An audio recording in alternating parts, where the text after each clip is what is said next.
Au-delà des faits, il a tout perdu, M. Pellico.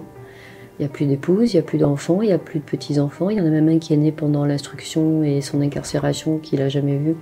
Et je ne sais pas s'il le rencontrera un jour, donc c'est très compliqué.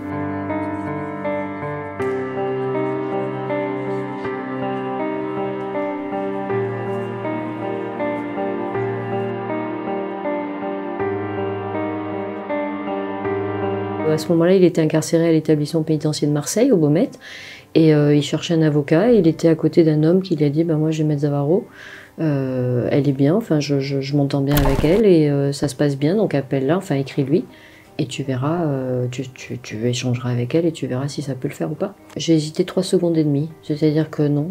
D'abord, quand je rencontre M. Pellico et quand on est dans le temps, au moment de notre rencontre, on ignore tout de ce qui va se passer par la suite. On est en mars 21, c'est-à-dire qu'on est à 6 mois à peu près de son incarcération et de sa mise en examen. On a 10 personnes qui ont été interpellées. On ne sait pas ce que le travail de la police va donner. Donc on ne sait pas combien de personnes vont être interpellées. Moi, je sais, parce qu'il me l'a dit, qu'il y en a un certain nombre qui devraient être interpellés, mais on ne sait pas sur le terrain ce que ça peut faire.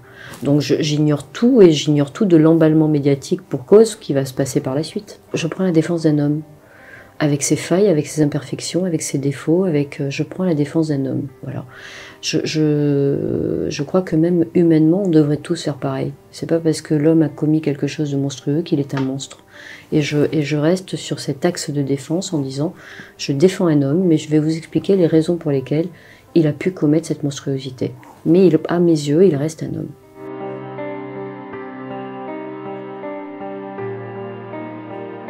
Avant le procès, il est très angoissé. Il est très angoissé parce qu'il sait que ça va être la première confrontation avec son épouse et sa famille. Depuis le 2 novembre 2020 et silence radio, hein, ni son ni image d'une part et d'autre. Donc voilà, c'est une vraie, pour le coup, c'est une vraie confrontation. Et puis la salle d'audience est faite de telle sorte que vous avez la partie civile sur un pan de mur et vous avez le box des accusés qui fait face. Donc on va avoir un vrai face-à-face. Et je pense que quand au début de cette audience, je ne sais pas si vous vous en souvenez, mais au début de cette audience, il a eu des problèmes médicaux, M. Pellico, et il y a eu donc ça a été médicalement posé, il y a eu un caillou dans la vessie, un problème de prostate, un problème au rein. Je pense que le corps a somatisé, c'est-à-dire qu'il devait prendre la parole le lundi qui suivait cette première semaine. Madame Pellico s'était exprimée dans le courant de la première semaine, après ce que j'ai appelé les présentations d'usage, le relevé d'identité de chacun, etc. L'OPJ est venu, Madame Pellico s'est exprimée et Monsieur Pellico devait prendre la parole le lundi. Et là, j'ai trouvé un homme le lundi matin dans les geôles du palais de justice qui était couché, qui allait pas, qui était tordu de douleur. Et j'ai dit au président, on peut pas, il peut pas être présent décemment et répondre aux questions décemment dans ces conditions-là.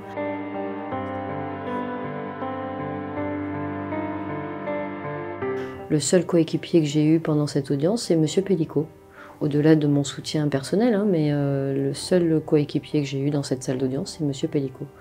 Je savais qu'on avait quand même autour de nous des gens qui n'adhéraient pas à la cause de M. Pellico, qui ne partageaient pas l'analyse du dossier, ne partageaient pas ses dépositions, en tout cas son positionnement, voilà, je trouve mon mot. Et donc je savais que ça serait lui et moi contre le monde entier, oui, tout à fait. En amont, mon travail a consisté à lire tout de ce dossier. Et donc, fatalement, quand un des accusés, par la parole de son avocat, venait, comme vous dites, charger la mule, il était de mon devoir de reprendre le PV en question et de dire vous avez peut-être dit ça, mais moi je vous rappelle qu'il y a ça.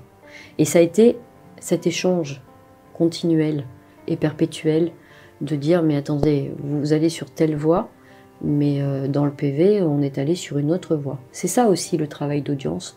C'est une attention accrue sur les mots employés, sur les déclarations des uns et des autres, et sur tout ce que le dossier contient et qu'il faut fatalement révéler, relever et pointer du doigt pour dire vous êtes en train de vous tromper. J'ai eu un soir, et c'était le premier soir des réquisitions. Autant vous dire qu'on était quand même vers le 20 novembre, 22 ou 23 novembre, peu importe, mais un soir où je descends les marches du palais, et là j'ai un flot de féministes qui disent Yamed Zavaro, honte à vous, honte à la justice, etc. Mais le lendemain, J'ai une jeune femme féministe qui est venue me voir en me disant « Ne tenez pas compte de ce qui s'est passé hier soir, on ne partage pas le point de vue de certaines, et merci pour ce que vous avez fait. » C'est-à-dire que j'ai vu que le positionnement de certaines féministes n'était pas partagé par tout le monde. Ça a été le seul élément un peu isolé que j'ai vécu. Et après, on m'a fait comprendre que ça ne me concernait pas moi forcément. Moi, j'estime que les débats aient été à huis clos ou publics n'a rien influé sur mon travail. Maintenant, on va lui rendre hommage à Madame Pellicot. C'est-à-dire que je pense que l'ouverture de la salle d'audience a fait que il y a eu cet emballement médiatique, il y a eu cette réflexion sociétale, il y a eu tous ces sujets aujourd'hui qui sont portés à l'écran et dans la presse, etc. Parce que justement le débat était public. Et j'ai l'impression qu'en rendant le débat public, elle a un peu influé sur d'autres femmes, parce que j'ai suivi un petit peu l'actualité sur ce sujet-là après le verdict, où d'autres femmes ont dit « elle l'a fait, je vais le faire, et je vais ouvrir la porte d'audience, parce qu'en fait c'est pas à moi à avoir honte, mais à celui qui est mis en cause ».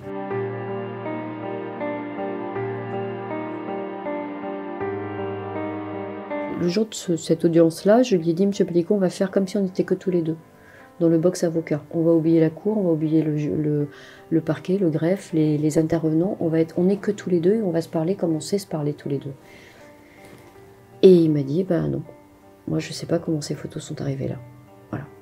J'en ai reparlé avec lui à l'issue, et au parleur avocat, et il m'a confirmé qu'il ne savait toujours pas comment ces photos avaient été prises.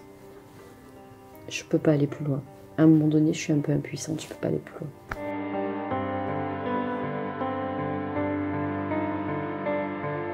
On évoque effectivement la possibilité de l'appel, on évoque la possibilité de faire un appel uniquement sur la période de sûreté, les 2/3 qui ont assorti les 20 années de réclusion. Et puis je lui dis qu'à ce moment-là, si on fait appel de la sûreté, fatalement le parquet va faire un appel incident et on va se retrouver à la case départ. Et on a en plus le risque en appel d'un déplafonnement, c'est-à-dire que si une question subsidiaire est posée sur les actes de torture et barbarie, alors là c'est la perpétuité qui est encourue. Et en tant qu'avocat, je ne lui fais pas courir ce risque-là. D'abord, on se sent très fatigué, parce que ça a été un marathon, ça a été une épreuve, ça a été un condensé pendant 3 mois et demi, où vous avez nécessité d'être attentif sur tout, les mots, les sujets, l'audience, enfin les échanges, tout ça. Mais au-delà de ça, on se sent avec peut-être la satisfaction d'un défi qui a été relevé.